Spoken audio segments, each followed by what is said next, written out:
Welcome back to the Comstock channel. My name is Brian Hendrickson. Today I have Andrea Fleming with us, who is also known as the Fit Advocate. Welcome, welcome.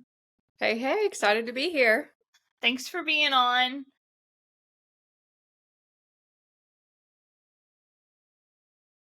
Have you found that being a challenge talking about mental health on such a large platform, or has it almost kind of helped you with your mental health? Because I could see where it goes hand in hand because you are talking about it, but you're also putting it out there for everybody, which is also scary. When I started sharing back in 2018, even when I just started, I wasn't a fan. Like, I didn't plan on growing this big platform. I did not plan on meeting new people. I just was gonna hold myself accountable and figure out how to take care of myself again and show up for more than 2 days in a row.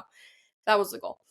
And from there, I would start finding some different people. But even from day one of sharing my fitness journey, I promised myself that I would be real and raw and share 100% accurate what's going on. I wasn't going to pretend everything was fine or, have a perfect sweaty selfie every day that I had the best workout, because that doesn't happen.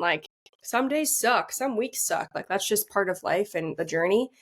And then when my platform started growing, I actually have it every year I write promises in my journal and brain dump ideas and all the goal setting in that. And every year I promise myself that I'm going to be a real and raw human that's not going to sugarcoat things or make other women on social media specifically, and I mean people in general, feel inferior when they come to my account. So I'm not going to pretend that everything is perfect. I'm not going to have the perfectly posted photos all the time. And I think that's really helped with my own mental health, is I'm not trying to be perfection all the time or always feel like I'm on my A game, because I'm in seasons. Like I mentioned, I'm a hot mess right now. I'm living in my parents' house. Our house is here, and mental health is a real struggle. So I think the more that I open up about that online, the easier it is for me to actually process it, because I'm not putting this front up trying to pretend everything's fine when in reality, it's chaos behind the scenes. At times it gets challenging because I try to keep my platform pretty positive. Well, if I'm in a rut, then it feels a little spacey, but I don't know. I talk on my stories like I'm talking to my friends, and that's where I think that community has come from, and they care, but also it's had a lot of great conversations, inspired people to, prioritize themselves, open about their mental health, realize oh, maybe I am struggling today, because we kind of suppress feelings a little bit in agriculture if we didn't know that already. I know I've inspired people to actually kind of process things and kind of actually fill up their cup a little bit. So I don't know. Most days I'm glad that I share openly about that, just because it gets it off my chest and out of my head. That definitely helps a lot. And it's helped other people as well. So What's been your biggest challenge with all of this? I would say I was on a mastermind chat last night with a couple of my fellow friends that share online, because I mean, it's really easy to feel isolated when you live in a rural community. And I don't have a lot of local close friends that live close. My absolute best friends live 6 hours away. They're across the country. That's just how it is. So mastermind is really important, but I would say the hardest thing for me right now is finding some sort of balance between personal life, relationships, marriage, that type of thing, and business stuff, because I put so much of my life out there that sometimes it takes a toll, and I love it. I am a serial entrepreneur. My mind is always a million and seven things of what else can I do? How else can I help more people? How, what business adventure do I want to do now? And sometimes that gets so loud in front of me that I don't prioritize everything else behind the scenes. So I think right now it's just trying to find the balance per se. I hate the hashtag balance thing, but I have to find a more happy medium in that, which is hard when you're also in agriculture, because there are seasons that are much more challenging than others. But that one for sure, I would say. And I don't know. I wish I could say it's the angry activist comments I get, but that doesn't bother me. I just roll the punches. So it's more of just finding the right, this is personal life, this is business. How do I mesh the two without feeling one is prioritized more than the other? What do you wish people understood about the ag industry? Because like you said earlier, you do have a lot of non-ag outside people coming in. What do you wish that they could take away from everything that you do, or just in general the ag industry?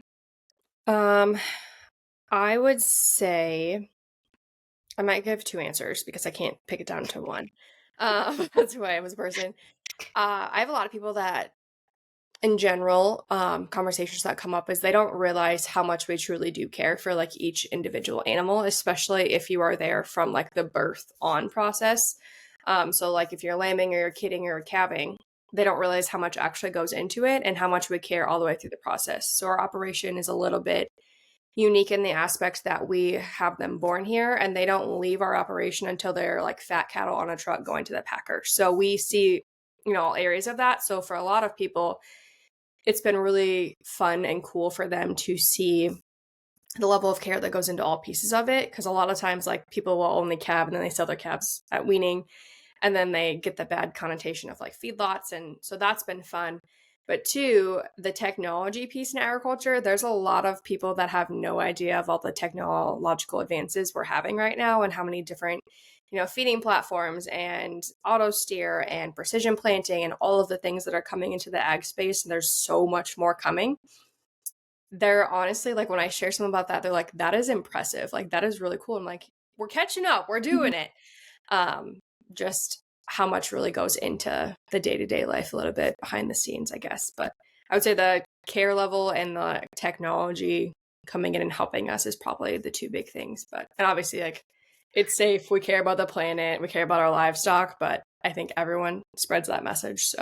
So you do cattle, but you also do crop. Mm-hmm. How are you showing both sides of that? Because like crop is not year round as much, I would say. I mean, it kind of I mean, y'all are probably already bought your seed and fertilizer and stuff like that. So behind the scenes, it is always year round. I mean, farming is year round, whether you're doing crops, livestock.